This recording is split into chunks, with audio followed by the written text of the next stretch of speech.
باللہ من الشیطان الرجیم بسم اللہ الرحمن الرحیم۔ تسبیح اللہ تعالیٰ کی، درود و سلام آخری نبی حضرت محمد صلی اللہ علیہ وسلم پر۔ میں رائے عابد علی کھرل راست نقطہ کے فورم سے حاضر خدمت۔ میرے دیکھنے اور سننے والوں کو سلام۔ آج کا ہمارا موضوع ہے منی لانڈرنگ کیا ہوتی ہے، منی لانڈرنگ کے ذریعے رقوم ملک میں آئیں یا ملک سے باہر جائیں، اس کے اثرات کیا ہوتے ہیں۔ آج کل منی لانڈرنگ کا بڑا غلغلہ ہے اور بعض لوگوں نے اپنے پیروکاروں کو منی لانڈرنگ کی تعریف، ڈیفینیشن زبانی رٹوا دی ہے۔ بہرحال منی لانڈرنگ کے اثرات کسی بھی ملک، قوم، معاشرے کے لیے خطرناک ہوتے ہیں۔ اس کی معاشرت، معاشیات اور اخلاقیات پر گہرے اثرات ہوتے ہیں۔ منی لانڈرنگ دراصل ایسی رقوم ہوتی ہیں جو اصل رقم کو چھپانے کے لیے استعمال کی جاتی ہیں، یعنی کہ جیسے کہ منشیات کا پیسہ ہے، جیسے کہ غبن، بدعنوانی، رشوت ستانی، ٹیکس سے بچائے ہوئے رقوم، ایسی رقوم کو منی لانڈرنگ کہتے ہیں۔ بہرحال یہ ایک جرم ہے۔ لوگوں میں زیادہ تر تاثر یہ ہے کہ اگر ملک سے رقوم باہر جائیں تو یہ ایک بڑا جرم ہے، کیونکہ ملک سے رقم باہر جا رہی ہے، غیر ملکی زر مبادلہ میں کمی ہو رہی ہے اور ملک کی معیشت سے بھی پیسے نکل رہے ہیں، تو اس کو یہ جرم گردانتے ہیں اور تاثر دیا جاتا ہے کہ جو رقوم ملک میں آ رہی ہوں وہ چونکہ زر مبادلہ لا رہی ہیں، ملک کی معیشت کو بھی بہتر کر رہی ہیں، اس میں پیسے ڈال رہی ہیں، تو یہ جرم نہیں بلکہ فائدہ ہے۔ حالانکہ یہ تاثر غلط ہے اور خطرناک ہے۔ بے شک اس سے غیر ملکی زر مبادلہ کے ذخائر میں بھی اضافہ ہوتا ہے اور ملکی معیشت میں بھی پیسے آتے ہیں، لیکن اس کے اثرات مختلف ہوتے ہیں۔ ملک کے اندر بھی اگر ڈرگز سے، منشیات سے یا غیر قانونی کاموں سے جو پیسہ کمایا جاتا ہے وہ اس کے نتائج برے ہی ہوتے ہیں۔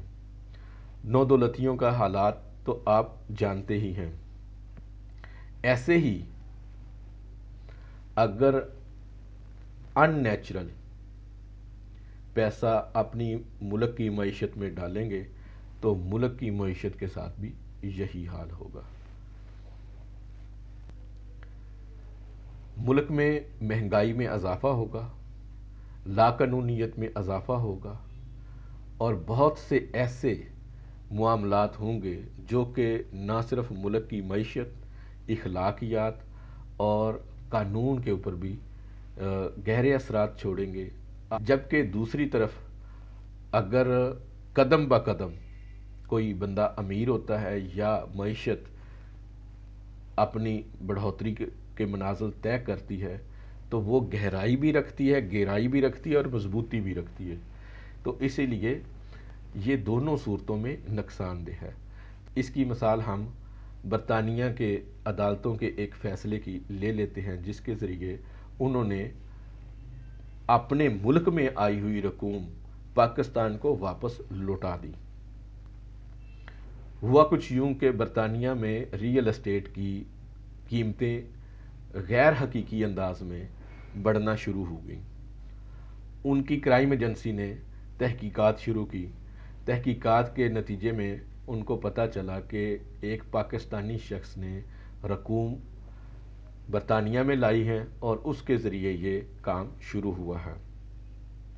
مزید تحقیقات پر پتہ چلا کہ 192 ملین پاؤنڈ کی رقوم دبئی سے برطانیہ ٹرانسفر کی گئی ہیں، جس کی آگے تفتیش کی گئی، تحقیق کی گئی تو وہ جس شخص نے برطانیہ میں رقوم منتقل کی تھی وہ دبئی میں اپنا کوئی سالڈ کاروبار نہ بتا سکا کہ اس کاروبار کی کمائی سے میں یہ رقوم کمائی تھی اور برطانیہ میں لے کے آیا، تو اس کے اوپر انہوں نے مزید تحقیق کی تو پتہ چلا مبینہ طور پہ کہ یہ DHA ویلی اسلام آباد کی فائلوں کی فروخت کا پیسہ ہے، جو کہ ملک ریاض نامی شخص نے دبئی اور بعد ازاں برطانیہ منتقل. تو برطانوی عدالت کے فیصلے کے مطابق انہوں نے یہ رقوم واپس اس کے اصل ملک کے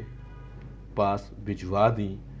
اس کی مثال ہم اس طریقے سے لے سکتے ہیں کہ امریکہ جو مشن اپنے مختلف ممالک میں جاری رکھتا ہے، عراق، ایران، افغانستان اور دیگر ملکوں میں، تو جو رقوم وہ اپنے ان مشن کے لیے بھیجتا ہے وہ واپس غیر قانونی طریقے سے اپنے ملک میں نہیں آنے دیتا. ان کی سٹرکٹ جو مانیٹرنگ کرتا ہے. حالانکہ ان کو تو فائدہ ہونا چاہیے کہ ان کے ملک میں یہ رقوم آ رہی ہیں، ان کا فارن ریزرو بھی بڑھے گا اور ان کی معیشت میں بھی آئے گی. وہ ایسا نہیں کرتا. اس کا نقطہ یہ ہے کہ چاہے غیر قانونی طور پر منی لانڈرنگ کی رقم ملک میں آئے یا ملک سے جائے، دونوں صورتوں میں ملک کو اور ملک کی معیشت کو نقصان ہے.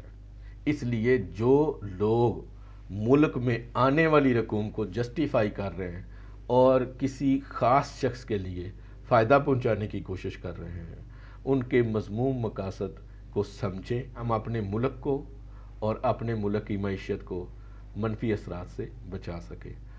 امید ہے آپ ویڈیو کو لائک اور چینل کو سبسکرائب کریں گے.